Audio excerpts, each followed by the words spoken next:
میرے گھرانے میں ہے، میری لائف میں ہے۔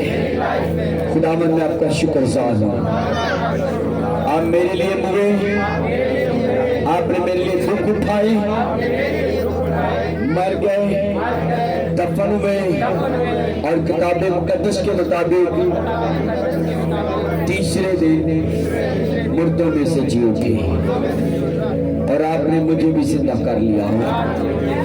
میں آپ کی شکر گزاری کرتا ہوں خداوند یسوع مسیح کے نام میں۔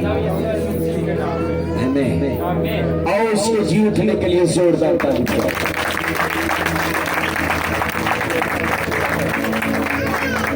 آمین۔ سب بیٹھے بہت شکریہ آپ لوگوں کا۔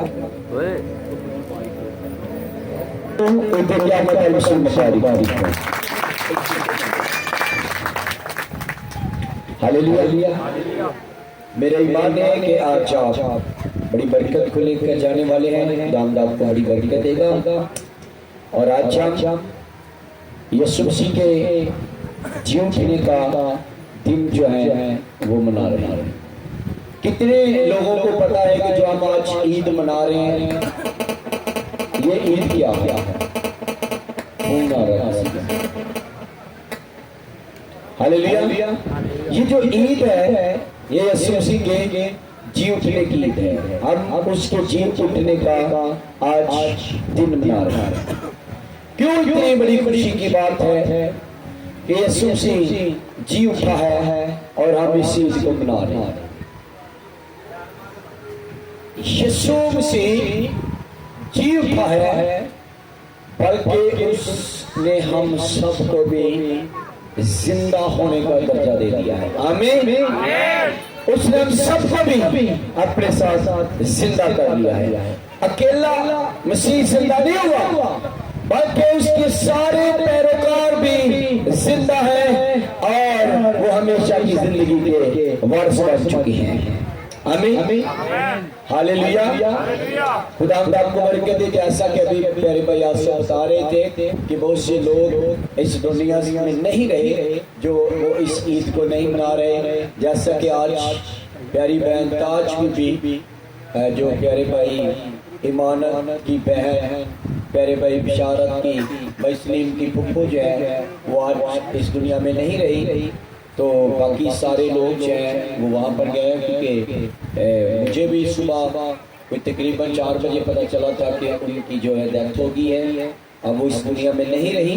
تو اسی طرح یہ وقت کسی پر بھی آ سکتا ہے، اور ہم کسی وقت بھی اس دنیا سے جا سکتے ہیں، لیکن اس عید کا یہ مطلب ہے کہ کیا ہمارا وقت آئے ہم اس دنیا سے جائیں، تو کیا جس طرح مسیح مردوں میں سے جی اٹھا ہے، کیا ہم بھی اسی طرح جی اٹھیں گے؟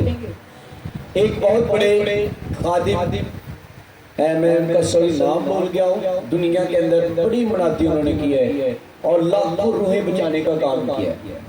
وہ ہاسپٹل میں بیمار تھے، ہاسپٹل میں داخل تھے، اور ہاسپٹل میں بتایا جاتا ہے کہ اس کے پاس خدا کا فرشتہ آ گیا، اور وہ کہتا ہے کہ تو جو ہے نا اب تیرا وقت پورا ہو گیا ہے، اب تو اس دنیا کو چھوڑنے والا ہے۔ اس نے کہا ٹھیک ہے میں تیار ہوں۔ اس نے جلدی سے اپنی ٹیم کے لوگوں کو بلایا، اور اس نے کہا جلدی سے تمام میڈیا کے لوگ اکٹھے کر، اور ساری میڈیا کے لوگ اکٹھے ہو گئے، بہت بڑا خادم تھا۔ تو اس نے کہا میڈیا میں لائیو اس نے ایک پروگرام کر دیا، اس نے کہا جی میرا وقت پورا ہونے والا ہے، میں جب بھی اس دنیا سے جاؤں تو میرے جانے کے بعد کوئی بندہ یہ نہ کہے کہ میں مر گیا ہوں، نہیں، کوئی بندہ یہ نہ بولے کہ میں مر گیا ہوں، کیونکہ اس وقت جب میں اس دنیا سے رحلت کروں گا اس دن میری زندگی کا اگلا دن جو ہے وہ شروع ہو جائے گا۔ میں مروں گا نہیں، بلکہ جو میری ریئل زندگی ہے، جو میں اصلی جو میری زندگی ہے، میں اس میں شامل ہو جاؤں گا، اور وہ میری زندگی کا پہلا دن ہوگا۔ یہ ایک بڑا بھید ہے، کیونکہ مسیح مردوں میں سے جی اٹھا، اور اس نے ہم سب کو اس نے ہمیں بھی اپنے ساتھ زندہ کیا ہے۔ آج ہم اس بات میں سے سیکھیں گے کہ یسوع مسیح کا دنیا کے اندر ہم دیکھتے ہیں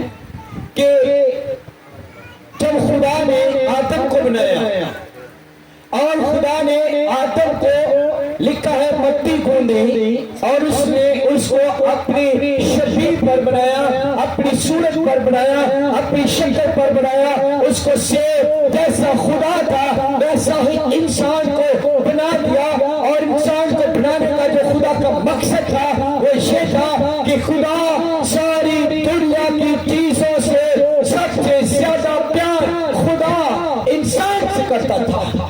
تو کیا خدا کے پاس فرشتگان نہیں تھے, فرشتے نہیں تھے اس کی عبادت کرنے کے لیے؟ تو پھر خدا نے انسان کو کیوں بنایا؟ اور کلام یسایہ کی بک کے اندر کہتا ہے کہ میں نے اپنے لوگوں کو اس لیے بنایا ہے, میں نے ان لوگوں کو انسان کو اس لیے بنایا ہے تاکہ جو لوگ میری عبادت کریں, میری حرمت کریں. اس کو ایکو کام کرو. ہیلو بالکل سادہ رہنے دو, ٹھیک ہے, اوکے. تو اسی سے خدا نے انسان کو اپنی شبیہ پر اپنی عبادت کرنے کے لیے بنایا. اور دنیا کی ہر چیز سے زیادہ خدا جو تھا وہ انسان سے پیار کرتا تھا, انسان سے محبت کرتا تھا. لیکن ہوا کیا؟ آج ہم جو یسوع مسیح مردوں میں سے جی اٹھے ہیں اس مکاشفہ کو سیکھیں گے. اور آج ہم 4 باتوں پر ہم غور کریں گے. جب یسوع مسیح کے جب وہ انسان بن کر, اور یوحنا کی چیز پہلا باب پہلی آیت کہتی ہے ابتدا میں کلام تھا, کلام خدا کے ساتھ تھا اور کلام بھی خود خدا تھا, اور سب چیزیں اس کے وسیلہ سے پیدا ہوئی اور کوئی چیز اس کے بغیر پیدا. اس میں زندگی تھی اور جو زندگی آدمیوں کا نور تھی, نور طریقی میں چمکتا تھا اور طریقی نے اسے قبول نہ کیا. لیکن جتنوں نے اسے قبول کیا اس نے خدا کے فرزند بننے کا حق بخش دیا. وہ اس لیے دنیا کے اندر آیا تاکہ لوگ اس کے وسیلہ سے اس ٹوٹے ہوئے رشتے کو اور اس مصیبت سے گناہ میں گری ہوئی دنیا کو, گناہ کی دلدل میں دسی ہوئی دنیا کو اس پتال سے نکال کر اپنے ساتھ پھر سے وہ رشتہ بحال کرے. اور یسوع مسیح کا انسانوں کے مشابہ ہو کر اس زمین پر آنا, لوگوں میں آنا, اپنے انسان میں پھر سے اس بحالی کو پیدا کرنے کا ایک بہت بڑا مکاشفہ اور ایک ڈھیب تھا. کیونکہ گناہ کے باعث جدائی آئی. اور جب یسوع مسیح زمین پر آئے, انسانوں کے مشابہ ہو کر آئے, خود انسانی جسم اختیار کر کے اس دنیا کے اندر آئے, تو اس کو 4 بڑے دشمنوں کا سامنا کرنا پڑا. اور یہ 4 بڑے دشمن, یہ چیلنج 4 جو انسان کے سامنے تھے, خدا یسوع مسیح نے دنیا کو اگر بتایا کہ جس طرح میں نے ان 4 چیلنج کو, ان 4 دشمنوں کو فتح کیا ہے, تم بھی فتح پا سکتے. اور آج ہم ان 4 بڑے طاقتور دشمنوں کے بارے میں سیکھنے کی کوشش کریں گے کلام کی روشنی میں. سب میرے ساتھ نکالیں کرنتھیوں کے چرچ کو پالوس رسول خط لکھتا ہے. پہلا خط کرنتھس کی کلیسیا کے نام کا پہلا خط اور اس کا 15واں باب اور اس کی 20ویں آیت آج کلام یسوع مسیح کے بارے میں ہمیں کیا سکھا رہی ہے. آج ہم قیامت کی بات کر رہے ہیں. اصل میں جو قیامت کا لفظ ہے اور اس کا مطلب ہے زندہ ہونا, یعنی مردوں میں سے جی اٹھنا. آج ہم عید قیامت المسیح منا رہے ہیں. یسوع مسیح کے جی اٹھنے کی عید آج ہم منا رہے ہیں. اور اگر ویسے اس کو سوچا جائے قیامت, تو یہ بڑا خطرناک سا لفظ بنتا ہے جیسے لوگ کہتے ہیں قیامت ہی آ گئی ہے. لیکن قیامت کا جو مطلب ہے یہ جی اٹھنا ہے. تو یسوع مسیح کا مردوں میں سے جی اٹھنا, آج اس کے بارے میں ہم بات کرتے ہیں. خدا کے پاک کلام میں سے مقدس پالوس رسول کرنتھس کے چرچ کو, کلیسیا کو پہلا خط لکھتے ہوئے اس کے 15ویں باب کی 20ویں آیت میں ہمیں کیا سکھاتی. لیکن فی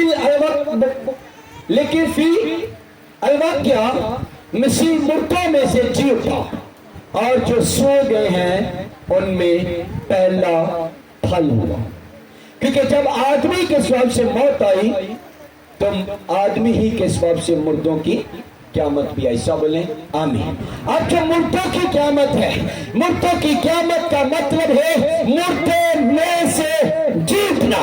اور جس طرح آج ہم عید قیامت المسیح منا رہے ہیں, آج ہم یسوع مسیح کے جیتنے کی عید منا رہے ہیں, تو